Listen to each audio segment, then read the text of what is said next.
rastin e festës së shenjtë të Kurban Bayramit, ish fituesi i shtëpisë së famshme Gjesti ka ndarë një urim të përzemërt për të gjithë shqiptarët, duke shprehur dëshirën për paqe, harmoni dhe dashuri mes njerëzve.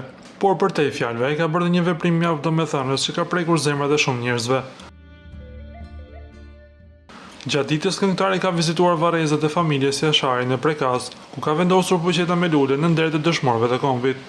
Ky veprim i tij nuk ka kaluar pa u vënë re nga publiku. Një numër i madh ndjekësish e kanë lavdëruar për respektin që ka treguar ndaj historisë dhe sakrificës së familjes Jashari. Gjithashtu këngëtari ka treguar se këtë festë e kaloi pranë njerëzve të tij të zemrës, më konkretisht me familjen e tij. Ai ka publikuar një fotografi të ngrohtë me familjen duke shoqëruar imazhe me një urim të përzemërt. Me fat Kurban Bayramin, uroj që kjo festë e shenjtë t'ju gjej në paqe, shëndet dhe lumturi pranë familjes dhe të dashurve tuaj. Ishte urimi i Gjestit për të gjithë shqiptarët.